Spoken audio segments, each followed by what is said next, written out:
ஆரோக்கியமான வாழ்க்கைக்கு Aaravil health mix auravil.in வெப்சைட்ல இருந்து வாங்கலாம். இந்த எலெக்ஷன் சீரிஸில் அடுத்து என்ன பார்க்க போகிறோம்னா, பொதுவாக ஒரு கட்சி ஆரம்பிச்சா மட்டும் போதாது, அதை பதிவு பண்ணணும். ஆனாலும் பதிவு பண்ணால் மட்டும் போதாது, அடுத்த 6 வருஷத்துக்குள்ள ஒரு சில விஷயங்கள் பண்ணணும். அப்படி பண்ணலை அப்படின்னா எலெக்ஷன் கமிஷன் வந்து அந்த கட்சி பதிவை வந்து ரத்து பண்ணிடுவாங்க. அப்படி தான் இப்போ ரீசெண்டாக தமிழ்நாட்டில் 42 அரசியல் கட்சிகளோட பதிவை வந்து எலெக்ஷன் கமிஷன் வந்து ரத்து பண்ணாங்க. ஸோ உங்களுக்கு பிடிச்ச கட்சிக்கும் இந்த மாதிரி ஒரு நிலைமை வராமல் இருக்கிறதுக்கு அவங்க கட்சியை பதிவு பண்ணும்போது ஒரு சில விஷயங்கள் பண்ணணும், பதிவு பண்ணதுக்கு அப்புறமும் ஒரு சில விஷயங்கள் பண்ணணும். அதே மாதிரி ஒரு கட்சிக்கு மாநில தேசிய அங்கீகாரம் எப்படி கொடுக்குறாங்க, அப்படி அங்கீகாரம் வாங்கின கட்சிகளுக்கு என்னென்ன மாதிரியான நன்மைகள் கிடைக்கும், எப்படி விசிகே என்டிகே கட்சிகள் வந்து மாநில அங்கீகாரம் வாங்கினாங்க அப்படிங்கிறத ஒவ்வொன்றா சுருக்கமாக பார்த்துடலாம். வீடியோ மட்டும் முழுசாக பார்த்துருங்க. என்ன நடந்தாலும் சரி, இந்த அரசியலோட ஆழத்தை பார்க்காம நான் விட மாட்டேன்டா.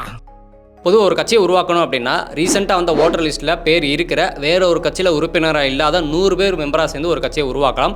அதை வந்து 2 லோக்கல் நியூஸ் பேப்பர்லையும் 2 நேஷனல் நியூஸ் பேப்பரில் வெளியிடும். கட்சியை ஆரம்பித்த 30 நாளைக்குள்ள எலெக்ஷன் கமிஷனில் போய் அரசியலமைப்பு சட்டம் ஆர்டிகல் 324 படியும் representation of people act section 29A படியும் எலெக்ஷன் கமிஷனில் வந்து முதல் ரெஜிஸ்டர் பண்ணணும்.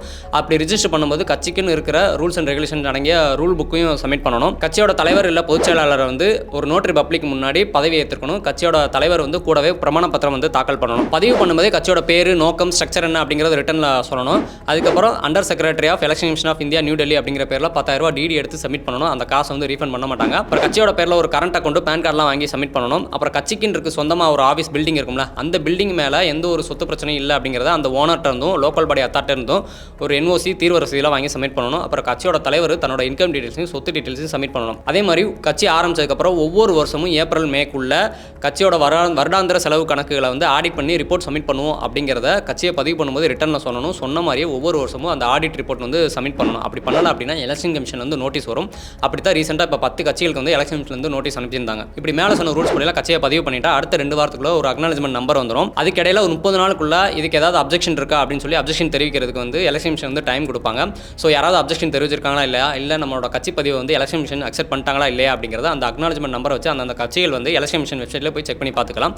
ஸோ இதுதான் ஒரு அரசியல் கட்சியை பதிவு பண்ணுறதுக்குண்டான அடிப்படையான விஷயங்கள். இப்படி இந்தியா முழுக்க இது வரைக்கும் பதிவு செய்யப்பட்ட அரசியல் கட்சிகள் அப்படின்னு பார்த்தீங்கன்னா 2763 கட்சிகள் இருக்குது. அதில் 6 அங்கீகரிக்கப்பட்ட தேசிய கட்சிகளும் 58 அங்கீகரிக்கப்பட்ட மாநில கட்சிகளும் இருக்குது. பொதுவாக ஒரு கட்சியை பதிவு பண்ணால் மட்டும் அதாவது பதிவு பண்ண வந்து அடுத்த 5 வருஷத்துக்குள்ள நடக்கிற ஏதாவது ஒரு எலெக்ஷனில் கலந்துக்கணும். அப்படி கட்சியை பதிவு பண்ண வந்து அடுத்த 6 வருஷத்துக்குள்ள எந்த ஒரு எலெக்ஷனுமே கலந்துக்கல அப்படின்னா எலெக்ஷன் கமிஷன் வந்து அவங்க வச்சிருக்கிற அரசியல் கட்சிகள் அப்படிங்கிற பட்டியலிருந்து அந்த கட்சியை வந்து நீக்கிடுவாங்க. அப்படி தான் இப்போ ரீசெண்டாக 42 அரசியல் கட்சிகள் வந்து தமிழ்நாட்டில் வந்து எலெக்ஷன் கமிஷன் வந்து நீக்கி வெளியிட்டாங்க. அப்படி அந்த பட்டியலிருந்து அந்த கட்சியை நீக்கிட்டாங்க அப்படின்னா அந்த கட்சிக்குன்னு சொந்தமாக ஆஃபீஸ் பில்டிங் வச்சுக்க முடியாது. அதே மாதிரி அந்த கட்சி சார்பாக யாராவது போட்டிடுறாங்க அப்படின்னா அந்த கட்சி சார்பாக போட்டிட முடியாது, சுயேட்சையாக தான் போட்டிட முடியும். அதே மாதிரி எலெக்ஷன் கமிஷன் கொடுக்குற சின்னம் தான் நமக்கு கிடைக்கும். அந்த பட்டியலிருந்து அந்த கட்சியை நீக்கிட்டாங்க அப்படின்னா அந்த கட்சிக்குன்னு வர டொனேஷன், மெம்பர்ஷிப் ஃபீஸு, அப்புறம் போஸ்டிங் கொடுக்குறதுக்கு வாங்குற காசு, அப்புறம் சீட் கொடுக்குறதுக்கு வாங்குற காசு, இந்த மாதிரி அந்த கட்சிக்கு எந்த ஒரு வகையில் பணம் வந்தாலும் இல்லை இன்கம் வந்தாலும் அதுக்கு வந்து வரி விலக்கு கிடையாது. இப்போ ஒரு கட்சியை பதிவு பண்ணிட்டு மட்டும் அப்படியே விட்டுறக்கூடாது, அதுக்கு அங்கீகாரமும் கிடைக்கணும். அப்போ தான் அதுக்குண்டான சின்னங்கள் வேணுங்கிற சின்னங்களும் கிடைக்கும், வேறு சில நன்மைகளும் கிடைக்கும்.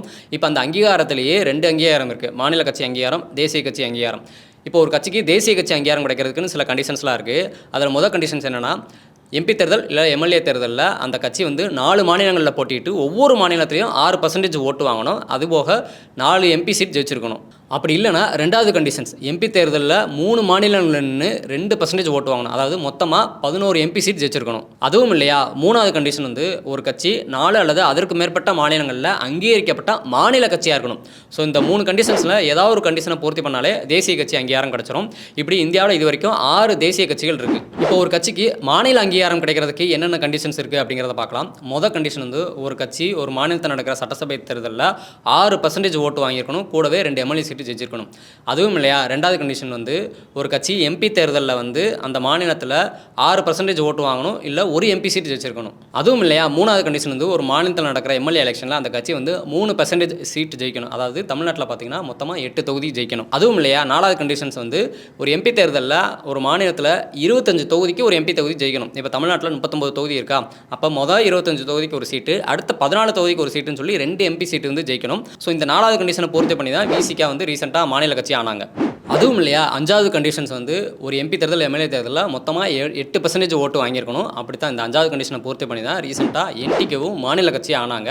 ஸோ இந்த 5 கண்டிஷன்ஸில் ஏதாவது ஒரு கண்டிஷனை பூர்த்தி பண்ணாலே அவங்க வந்து மாநில கட்சி அங்கீகாரம் அவங்களுக்கு கிடச்சிரும். இப்படி இந்தியாவில் பார்த்தீங்கன்னா 58 மாநில அங்கீகரிக்கப்பட்ட கட்சிகள் இருக்குது. சரி, ஒரு கட்சி வந்து மாநில கட்சியாவோ இல்லை தேசிய கட்சியாவோ அங்கீகாரம் வாங்கிட்டாங்க அப்படின்னா அவங்களுக்குன்னு நிறைய நன்மைகள்லாம் இருக்குன்னு சொன்னோம்ல. அதில் முதல் நன்மைகள் அப்படின்னு பார்த்தீங்கன்னா அவங்களுக்குன்னு சொல்லி தனி சின்னம் ஒதுக்கிடுவாங்க. அந்த சின்னத்தை அந்த மாநிலத்தில் வேறு எந்த கட்சிக்கும் கொடுக்க மாட்டாங்க. ஆனால் ஆனால் அதெல்லாம் வந்து அடுத்த 10 வருஷத்துக்கோ இல்லை அடுத்த 2 எலெக்ஷன்ஸ்லையோ மேலே சொன்ன கண்டிஷன்ஸ்லாம் அவங்க வந்து அடுத்தடுத்து பூர்த்தி பண்ணணும். அப்படி பூர்த்தி பண்ணால் மட்டும்தான் அந்த அங்கீகாரத்தை அவங்க இழக்காமல் இருப்பாங்க. அப்படி அந்த அங்கீகாரத்தை அவங்க இழக்காமல் இருந்தால் மட்டும்தான் அந்த தனி சின்னம் அப்படிங்கிறது அவங்களுக்கு கிடைக்கும். இல்லைனா ஒரு தடவை அந்த அங்கீகாரத்தை இழந்துட்டாங்க அப்படின்னா, அதாவது குறிப்பிட்ட ஓட்டிங் பெர்சன்டேஜ் வாங்க முடியல, அந்த கண்டிஷன்ஸ்லாம் பூர்த்தி பண்ண முடியல அப்படின்னா அடுத்த எலெக்ஷனில் வேற ஒரு சின்னத்தை தான் ஒதுக்கிறதுக்கு வாய்ப்பு இருக்குது. அதுக்கு நிறைய போட்டிகளும் வரும்.